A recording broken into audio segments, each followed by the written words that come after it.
second test at a live stream. I haven't scheduled it or anything like that. It's just testing out the technology and the lighting and things like that. So I'm not really expecting anyone to join me, but we may well find that it works. Currently, my phone is not making the same protests that it did last time. It will also be interesting to play back and see whether or not the audio is working, or, and that sort of thing. So yeah, I'm just going to be here. I'm in my shed. I'm going to be here making some models, and we'll see if anyone turns up. So yeah, currently it's been a while since I've made anything. My friend has asked me to pin one of his models to a base, so I'm going to try that. Oh, looks like someone might have joined me. Hello there.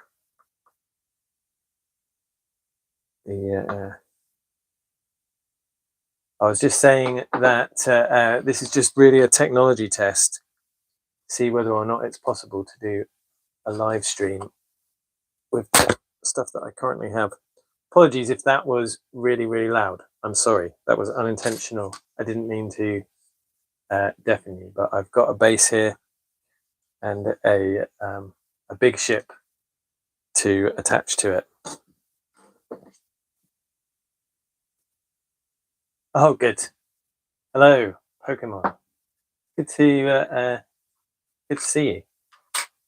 A name that I recognise, not just from my childhood, but from YouTube comments and things like that. Yeah, I am thinking about doing some live shows with some guests coming up.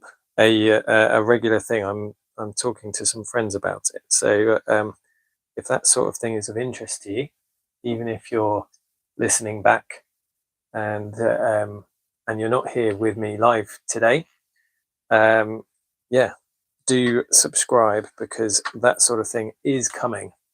I'm just trying to work out whether or not I need some additional technology in order to make it happen.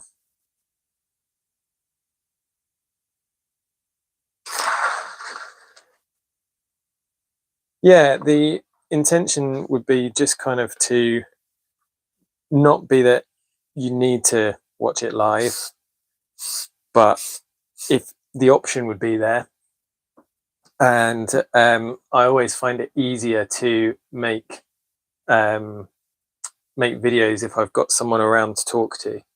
So it would take some of the load off of that. I'm thinking about doing it maybe once a month. So yeah, if that sort of thing is of interest, then great, that would be good. Pokemon, I collect them. I do some wargaming, but not masses, due to the amount of time that I have. The channel is taking up more time now than it used to. Steve, a second mic. Yes, I do have two mics. Friday, absolutely. Yeah, all of those people are definitely people that I'd love to sit down and have a chat with. And they seem kind of up for the idea as well. So that should be good. Oh yeah, and Alex Drakenfell, he's definitely on the list. Yeah, a live one. I wasn't actually planning on doing this today, so apologies for the late notice. I just thought I'd try it out as I was in the shed. Oh, thank you, Steve. I've enjoyed talking with them as well, so it's nice nice when other people enjoy the stuff that I enjoy, because this is still a hobby for me. So yeah, I want to try and keep it enjoyable. All good. While we're here, does anyone have any burning questions. I know it's not really themed or anything like that, but any burning questions that they feel that I could shed some light on, and then maybe this video would be a useful playback for some other people as well. Do just drop them in the chat, and I'll try and answer them as best as I can. It's always tricky trying to answer things live, though. Hello, Leonidas Sparta. Yeah, Leonidas is another possible addition to the live thing we've been talking as well. His expertise is a lot earlier than mine, but there's so much similarity, I think, between the heavy hoplites and some of the later 15th century stuff that it would definitely be worth doing a compare and contrast kind of thing. Hello, Casper. Good to see you. I'm really I'm thrilled this is working. I didn't think it would be working, and I'm very happy to see so many of you joining in. Friday, I'm sure you've said somewhere before, but it might be good to go over it again. ... I'm waiting with bated breath. Oh, Cartober has got in with another question. Burning question, perhaps. How did you decide on which armourer to use? I have some friends that I trust implicitly when it comes to armour. And so my most recent purchase was based on the recommendation of a friend of mine called Michael Anderson, who, if you know Warhammer, the models, he's a reenactor and also well into Warhammer. Used to work for Games Workshop, sculpted some incredible minis, and has won numerous Golden Demons. But all of that to say, he's got a brilliant eye for sculptural detail, and that is essentially what armoring is. So his recommendation really stood out to me. So that's why I chose the armorers that I'm currently using. The other thing is looking through a back catalogue and being able to, but also comparing them to originals. Obviously, there's two ways that you can do it. You can reproduce a specific original, or you can do something in the style of, and both of them I feel have their place. But if you can look at someone's reproduction and the original side by side, you can really see a lot clearer how good they are as an armorer. So those sorts of things can really show you. Steve, my expertise is armor and the use of armor, I would say, but I'm also into miniature painting and all of that sort of thing as well. Pokemon, oh yeah, and jousting as well. I'm a reenactor and a jouster is what I usually say. Pokemon, were there any real struggles getting your armor a few pieces at a time instead of having an entire set made at once? I think that's how you said you'd done yours. Yeah, I found that was the best way to do it, in my personal opinion, especially as I was trying to learn to ride at the same time. I've seen some people try and ride in a full harness rather too quickly, and I'd always recommend putting on parts of your armor first, even if you're with an experienced horse that knows about armor. Yeah, wear parts of your armor to start with, and then you can build up from there. I'd recommend leg armor first of all, because that lowers your center of gravity, so it helps you stay on the horse, and then you can build up to have higher armor. Thank you so much, Steve. Brilliant. Thank you very much. That is very kind of you. That will be very useful. Casper says, based on which factors did you choose your armor styles? And then in the end, the exact armor you'd like to get. Okay, I'm going to get in trouble for this probably from my friend Alex if he watches this. Hello, Alex. Um, I think one of the ways that you can tell someone who is into armor newly is that they're really into the high Gothic style, and then um, I think some people stay well into that, and that's fine. um, I found myself kind of really drawn to the high Gothic German style, and then gradually begin to appreciate more subtle styles a bit more. So yeah, I wouldn't say that it is a complete.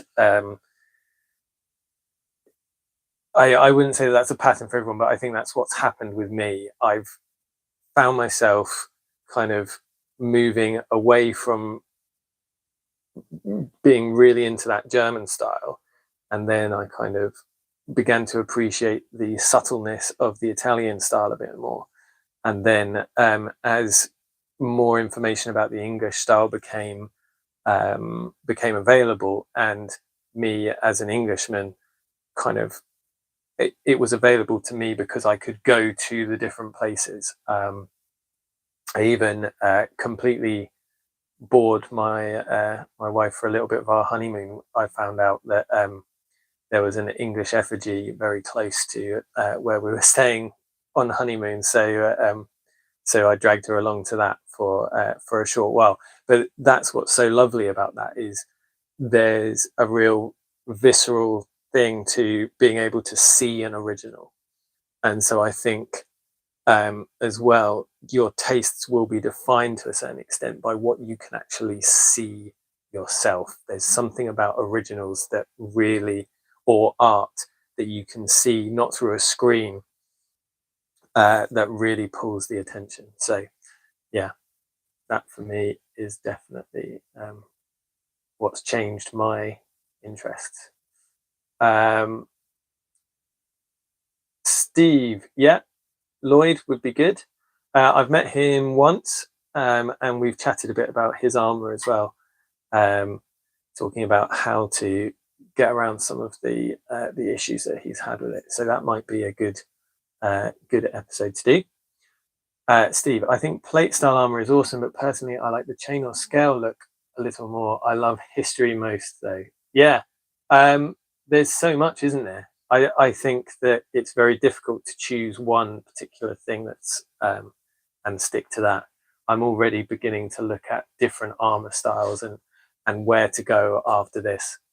Does your wife participate in reenactment with you? No, and I think that's actually quite helpful for me. I do have quite a an obsessive personality, so having a side to my life uh, that isn't about that is helpful and grounding for me in particular. Metron would also be a good guest. Yes, I think so. Yeah, time zones might be more of an issue for him now that he's in a different continent. But yeah, sure. We'll see. It's something I want to do regularly. I'm aiming to maybe do a live stream once a month. So certainly, a long list of people to collaborate with would be great. Toby Catwell, this is Cartober. Toby Catwell recently mentioned that there is a huge body of work to be done with surveying effigies, brasses, and art in underexplored countries like Spain, Portugal, and Eastern European nations. Rad to think there's undiscovered stuff just sitting there. Yeah, absolutely. And originals in private collections and things like that, that would definitely be something that I'd love to do for my channel. If it ever got to the point where I could afford the travel, especially bassinets with britches, as was popular in Eastern Europe, as I understand. And cool. Yeah. Yeah.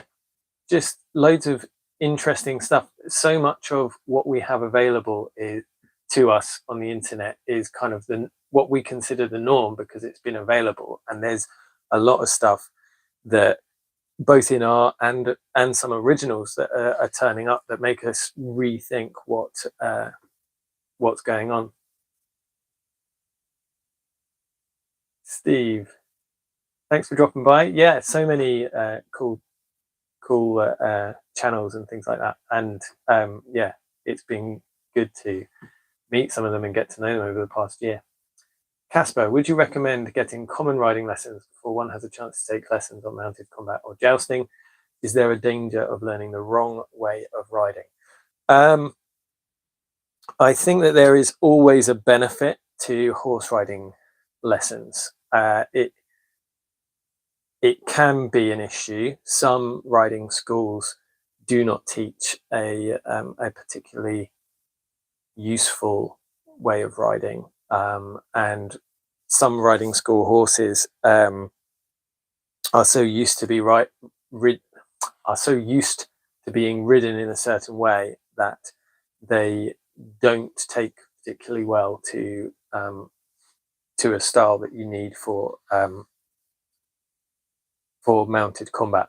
They're very dull to the leg aids and the seat aids, which are very important when you've only got one hand to use the reins from, and also are just the best way of communicating with the horse anyway. The reins are very they're not as complex, and so you can't give as much information to the horse. So, sorry, I'm getting distracted here. Your question is, would you recommend getting riding lessons? Yes, I would recommend getting dressage lessons. Ones that really focus on deepening your seat and getting you to communicate with the horse through your legs and seat rather than just through your hand. And yeah, for a lot of us, what this sort of thing will entail will be having a regular riding school nearby that we can attend, and then occasionally spending time with people who specialize in a medieval or military style of riding as well. Great question. Thank you, Casper.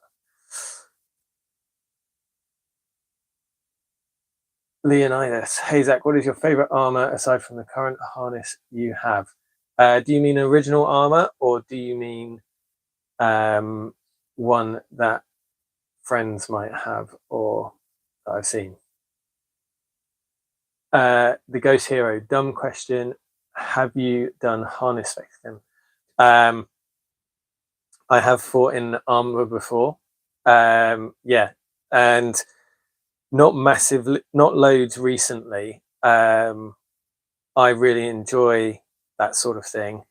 I don't have a huge amount of time for it at the moment. I'm hoping to attend Matt Easton's fight camp this year, which I'm really excited to go to if that will work out. I don't tend to call it harness fechten. I tend to call it fighting in armor, because that's just what the German means. Yeah. But yes, I have, not in huge detail, and I don't get a huge amount of time to practice at the moment, because most of the time that I do have to practice stuff, I spend riding instead of fighting in armor. Almus Koch, hi. If you've played Mountain Blade Warband, could you comment on the accuracy of the riding mechanics? I have not played Mountain Blade Warband. I don't have a computer that could run it, unfortunately. I don't play a lot of video games at all at the moment. I think the most powerful computer in my house is my phone. So yeah, don't have much opportunity for that. But maybe that's something I can do in the future. Leonidas, sorry, should have worded it better. I mean, favorite style apart from 15th century European, i.e., Roman, Greek, Viking, samurai. Oh,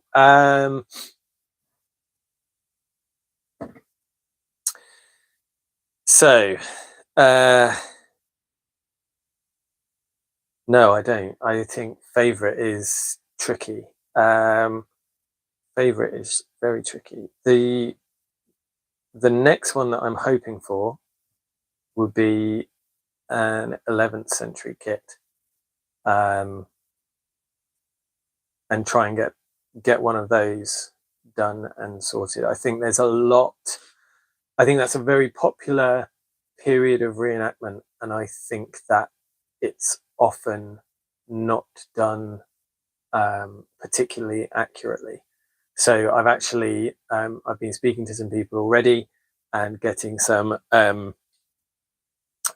advice on that, and hopefully there'll be a series coming up on the channel about getting together, starting basically from scratch a new impression. Um, so it will go through all of the process of starting, building up soft kit, getting hard kit, and then at the end of it, attending a reenactment event, which hopefully that will be really interesting and exciting. But I wouldn't say that that is my favorite period. I've chosen it partially because it is an easier period to reenact, um, and it still contains a cavalry element. I do really like all sorts of armor, really. I prefer heavier armored stuff than lighter armored stuff. The feeling of being heavily armored is really awesome and cool, and I enjoy it. Um, Mountain Blade Warband would run on a posh toaster at this point, I think. Okay, well maybe I'll investigate that. Propane Daddy, I'm a propane man. I know about high breakfast. Good. Party about awesome Pokemon. I'd be very excited to see that. Good.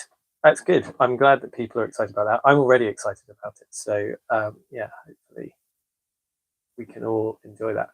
What do you teach at school? What years? I hope you teach loads on history.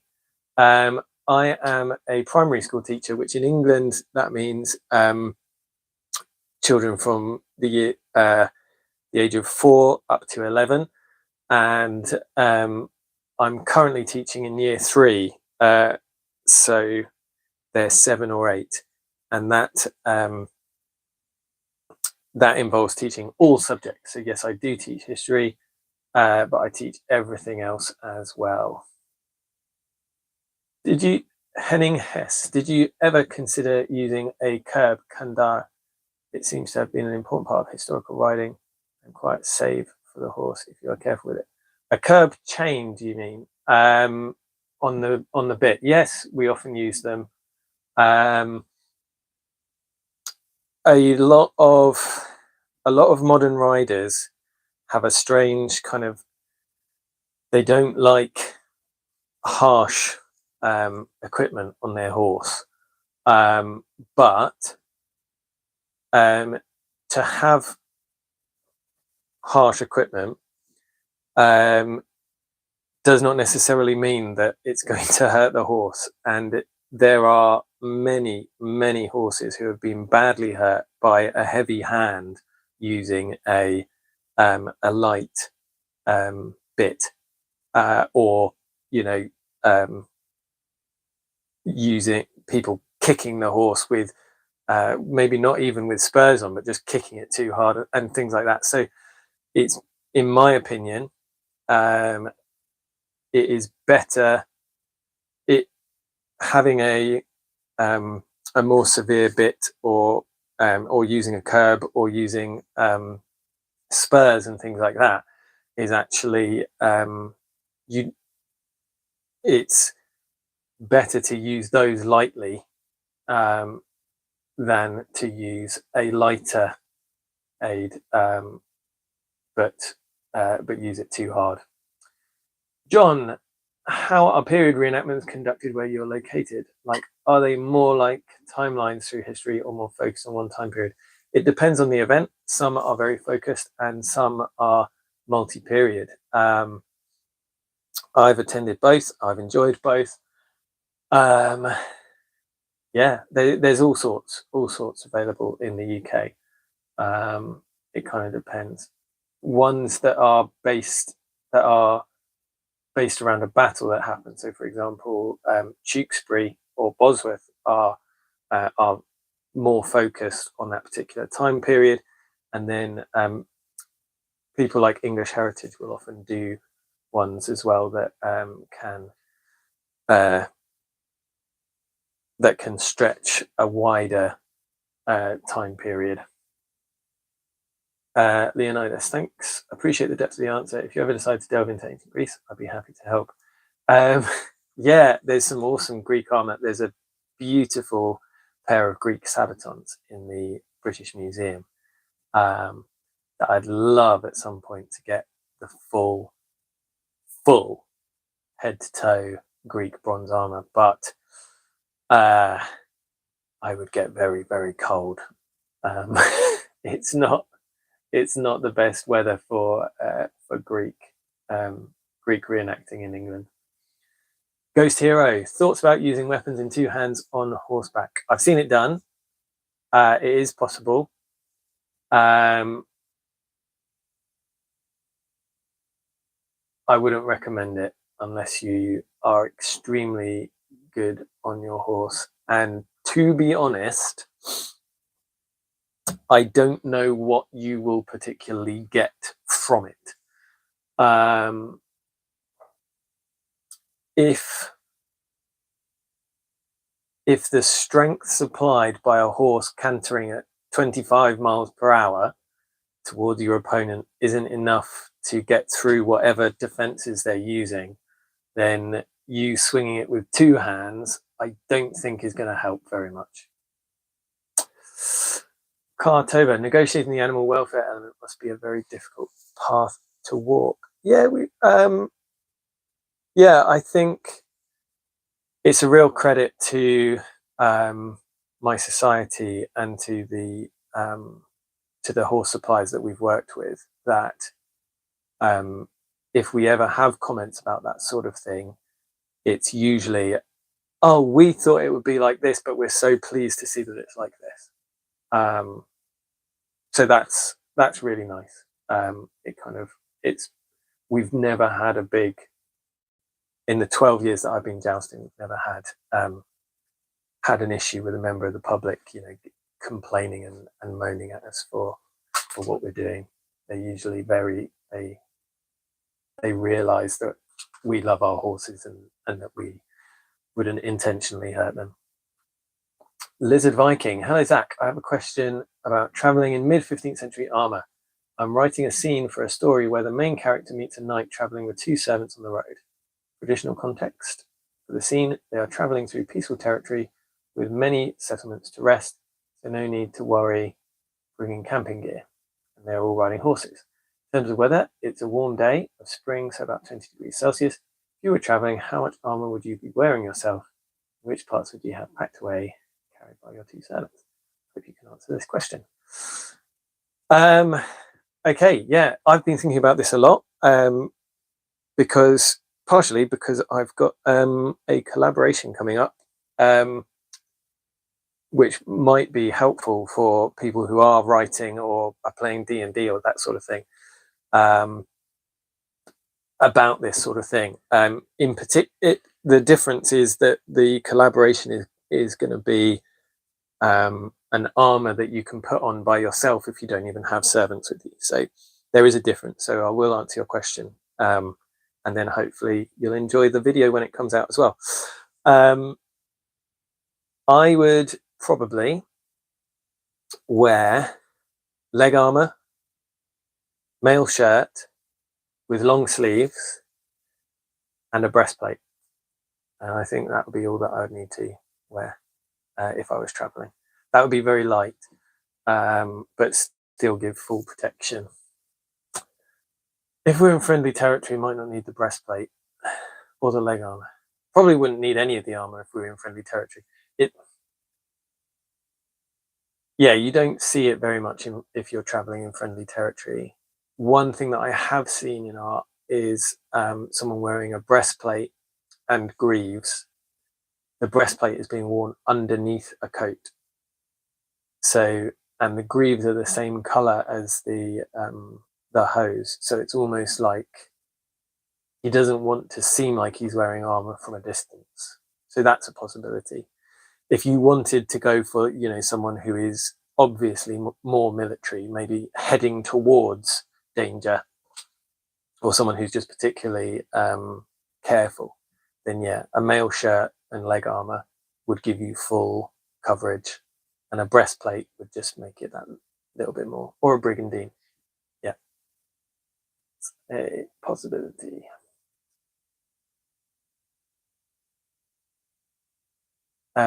Somebody, how do you know Lindy Beige? I found your channel from his Tewkesbury video. Oh, great. I met him at Tewkesbury. I'd spoken to him a little bit beforehand because he had been asking some questions on a Facebook armor forum that I'm a part of, and so I contacted him to give some advice in regards to that. I've just been doing a video actually about that sort of thing and receiving armor, and how because I'm pleased to say that my new armor is almost with me. Very excited about that. So, but I don't want people to think that the new armor series is over, because now it's about getting it to work. And very rarely will you ever get an armor, even one that you've had fittings at and things like that. Very rarely will you ever get an armor that you don't need to make some slight changes to. So that's how I first started talking to him, and then I met him at Tewkesbury. Yeah, and it was a great time. We were in the same household. So I was carrying the banner for Richard, Duke of Gloucester. My friend Nick was Richard, Duke of Gloucester. And then Matt Easton was kind of leading the bodyguard, and he had invited various people, including Lloyd. Casper, again, on picking one's armor to be, is the preference for seeing armor or the art in person over on screen just your personal preference, or do you see a higher sense in that?